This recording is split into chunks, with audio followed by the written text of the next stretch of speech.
Some of the greatest games ever made were released this decade, but it's also had its fair share of letdowns. Hi everyone, I'm Ricky with WatchMojo, and today we are counting down our picks for the top 20 most disappointing games of the decade. Enough playing around! Finish him! For this list, we'll be looking at the most disappointing games released between 2010 and 2019, and we'll be ranking them based on initial critical reception and enduring legacy. Also, we're not saying that these games are necessarily bad, just that they didn't meet the expectations leading up to their release, because there was a lot of hype for not too much result. Number 20, Dead Island. Shrunken head, broken legs, body parts on the concrete. Cut 'em up, butcher-style gators in the swamp. On February 16th, 2011, one of the greatest video game trailers of all time was released. It was instantly hailed as a classic thanks to its heartbreaking setup, emotional piano score, and the grounded family at the center of a zombie tragedy. Yet, when the game came out, none of that emotion was anywhere to be seen. Whoa, hoodoo, you voodoo, bitch! Hide your kids, grab your wife, better get out of sight. Dead Island proved to be one of the most milquetoast games ever released. Aside from the tropical resort setting, which was quickly discarded about 5 hours in, there was little that stood out about the game, aside from the technical glitches and performance issues. Since this happened all the way back in 2011, the rest of the industry definitely learned their lesson, right? Oh, wait. Excuse me, sir, are you okay? Number 19, Crackdown III. Compared to your boys in Pacific City, you've done very well. What we have up next is a case of lofty ambition with technology that just wasn't ready yet. Crackdown 3 was announced way back at E3 2014 with ambitious promises from Microsoft claiming that the game was going to push the boundaries of cloud processing. That clearly never happened. Hell, the game didn't even push the boundaries of good gaming. What we instead got was a run-of-the-mill open-world shooter, which would have been fine if this was 2009. There simply weren't enough improvements or original design choices to warrant the endless wait, and in the end, that highly touted cloud-based destructible environment only made it into the forgetful multiplayer mode. No amount of cloud computing was going to save this game.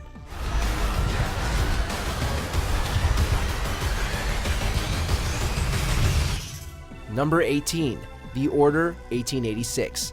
Enjoying a stroll in the park, are we? Nothing quite like a chilly London morning to stimulate the senses. If there's one thing we learned from The Order 1886, it's that gameplay always trumps graphics. Sony fans were quite excited for The Order. Not only was it a brand new IP, but the graphics were mind-blowing and seemingly showed the true capabilities of the PS4. The graphics were indeed stellar, but that was about all the game had going for it. The entire game could be completed in about 6 hours, and that made for a boring 6 hours, as the gameplay consisted of little more than glacial walking interspersed with periodic cover shooting and QTE boss battles. Worst of all though, is that the story only really got started as the game ended. We'll see to it. Slide. Number 17, Shenmue 3. You stand before a Chun-Tai cheer master. Yeah, I'm good, thanks. 18 years. Think about that. That's how long it took for this game to come out since the release of Shenmue 2. The first two games are notorious for being major financial flops due to their higher budgets for the time, yet they still managed to pull in a cult following eager to see the next chapter in this grandiose story. While we finally got some of those answers, some fans still wondered if it was worth the wait. The biggest problem though was the gameplay. The first two games gained widespread critical praise for its innovative open-world design before GTA 3 hit the scene. Yet Shenmue 3 feels like it's still stuck in that era. Sad to see that Shenmue didn't come Shen through. I know, it's bad. Forgive me.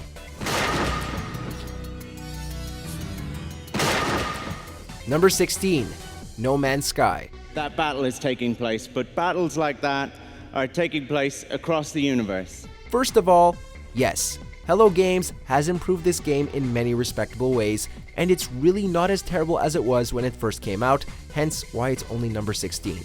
That being said, few video game launches are as monumentally disastrous as this. There was an unbelievable amount of hype preceding this game, with Sean Murray even appearing on Stephen Colbert to discuss and promote it. Can you run into other people, other players on the game?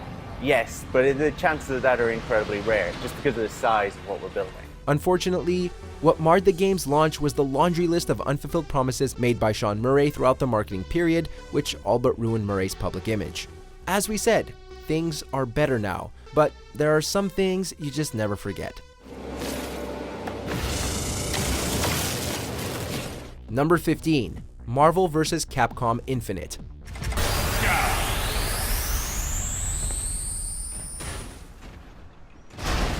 This series of fighting games has been going strong since the late 90s, but its future looked bleak in 2012 when Capcom lost the rights to use Marvel characters. As such, it was a huge relief to fans when this game was announced. Unfortunately, it was a total mess that was obviously rushed for a quick release. The production values and graphics were painfully cheap, and the roster was smaller than the previous game and excluded fan favorites like the X-Men. The fighting system was also dumbed down, and many exciting newcomers were locked behind a paywall. It's amazing what greed can do to a once beloved series.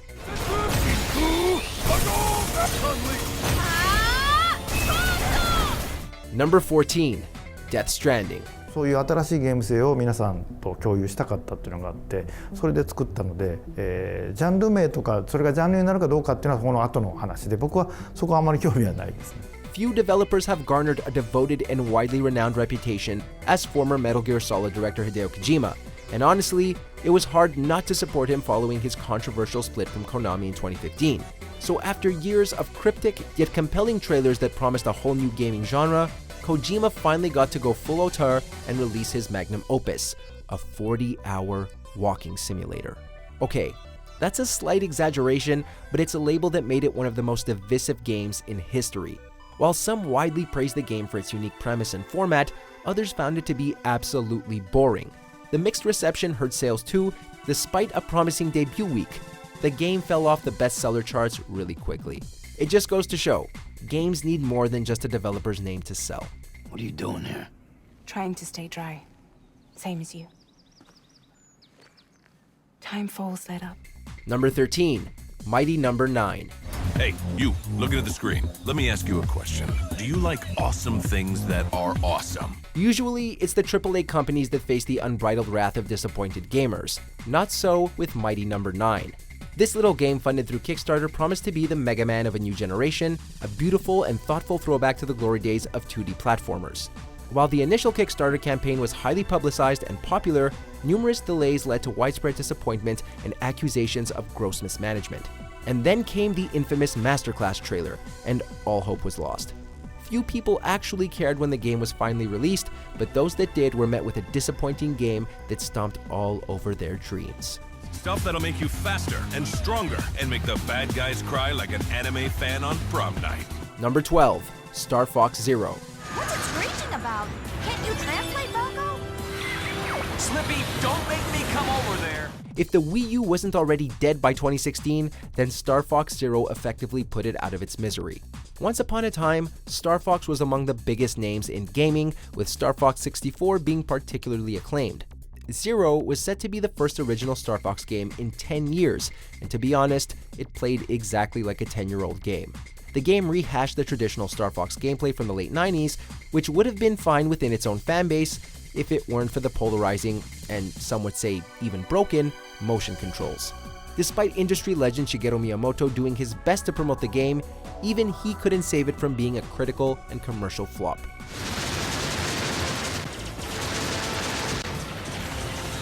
Number 11. Resident Evil 6. I think I'm gonna be okay. Thank you.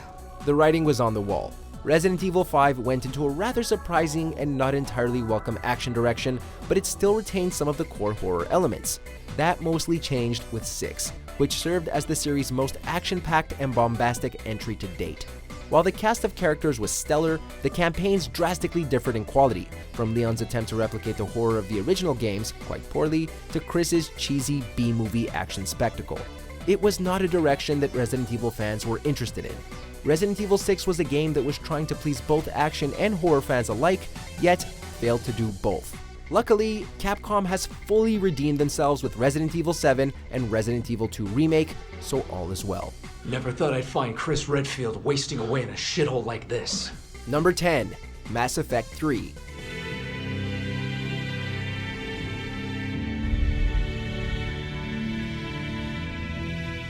While Mass Effect Andromeda was also a major disappointment, at least it had those wacky facial animations, and so we were able to mentally prepare ourselves for the disaster that was to follow. Sorry, my face is tired from dealing with everything. But that wasn't the case with Mass Effect 3. Here, we were expecting a great ending and a satisfying culmination to hundreds of hours worth of unique decisions and branching storylines across 3 games. What we got was a solid game marred by a contrived ending that left us with 3 poorly explained choices. The backlash was so bad that BioWare even released an extended version of the ending to quell the flames. While that DLC did offer a sense of closure, some fans still felt that it didn't do enough to make all their choices over the years feel meaningful. What will be there? Anything you can imagine. Number 9. Metroid Other M. Damn it! I'm authorizing missile use! It was the game that nearly destroyed the iconic Metroid series. Sure, it had the unfortunate distinction of following the acclaimed Prime trilogy, but while the combat was admittedly quite enjoyable and the production values were top-notch, the issues were hard to overlook. The first-person view was clunky and frustrating, the story was poorly written, and most definitely did not warrant the excessive cutscenes. I felt that if I let my guard down, I would easily be broken. And beyond that, I was scared. Most egregiously of all, though, was the fact that it mishandled the iconic Samus Aran, turning her from the greatest video game heroine of all time into a monotonous, melodramatic, and self-doubting character unrecognizable from past elements is simply inexcusable. There's a good reason fans wanted a new Metroid Prime game. Other M left a bitter taste behind.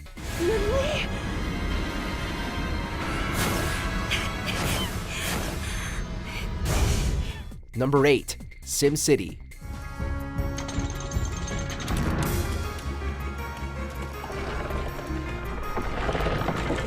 To think, this was once the greatest city building simulator series of all time, which is what makes this disappointment sting really hard. During a Reddit AMA, it was revealed that the highly anticipated reboot was going to require a continuous connection to EA servers, prompting many fans to voice their disapproval. Their hesitation soon proved warranted, as the SimCity launch was an unmitigated disaster of epic proportions. People couldn't connect to the servers, which meant they couldn't even play the game. Those that did connect were greeted with constant network outages and corrupted save files. Even looking past those issues, the game was nowhere near as complex or enjoyable as its predecessors. There's a good reason no one talks about SimCity anymore.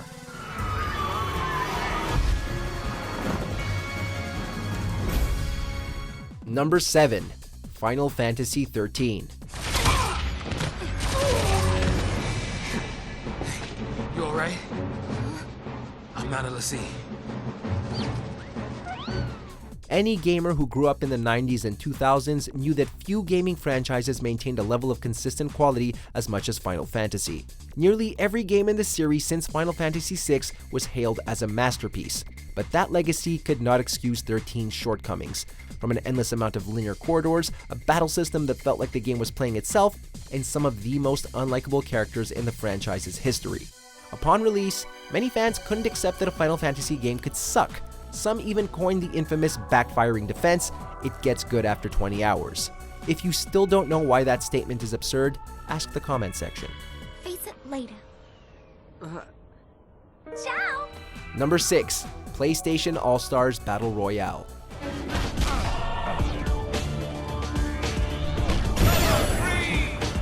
It was the game that promised to be the Super Smash Bros. Of the PlayStation brand. Yeah, right. It featured most of PlayStation's most iconic characters, including Jak and Daxter, Kratos, Ratchet & Clank, and Nathan Drake. What more could you want?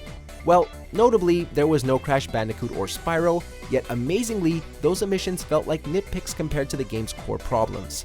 The stages were unimaginative, and the gameplay was based entirely around the super combo meter, which meant if you missed your super move, all the preceding fighting was for nothing. It was an insane decision, and it ruined what could have potentially been a legitimate Super Smash Bros. Competitor.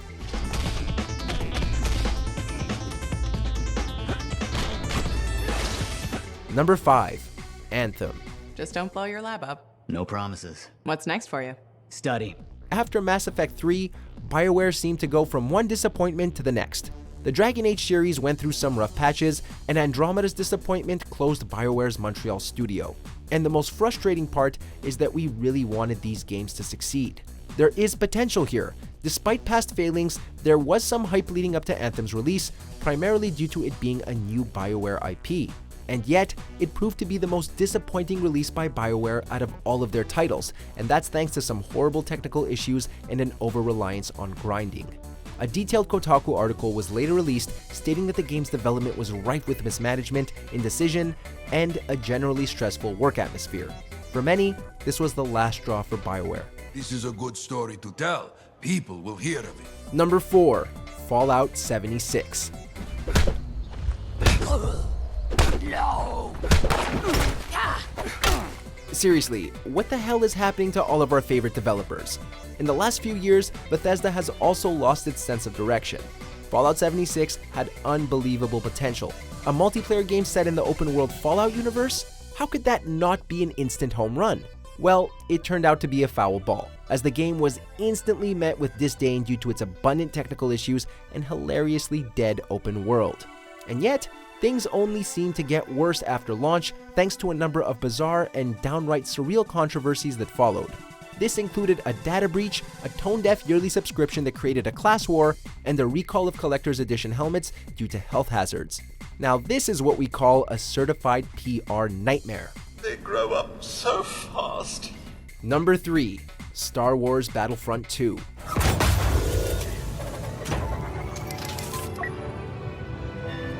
It may not be the most disappointing game of the decade, but it was certainly the most controversial.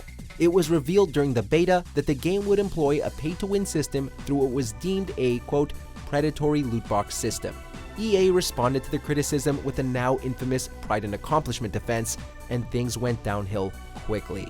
That comment became the most downvoted comment in Reddit's history, EA's share price took a massive fall, and there were calls from various government bodies and representatives to change gambling laws all over the world. It was a total mess, and EA eventually admitted defeat and significantly altered the game's mechanics. Yet, even years later, EA still tried to find ways to defend loot boxes as a whole. So what we look at as surprise mechanics? Nope, that's not gonna fly. Number 2. Aliens, Colonial Marines.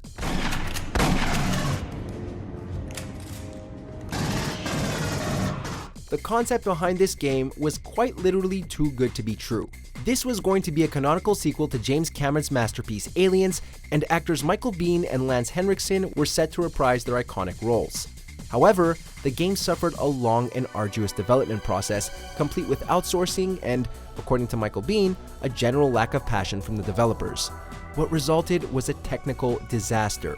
It looked nothing like the trailers had promised, and it had artificial intelligence that was so laughably bad, it completely ruined any dread the iconic xenomorphs posed. And that's all before getting into the layers of controversy and lawsuits that followed.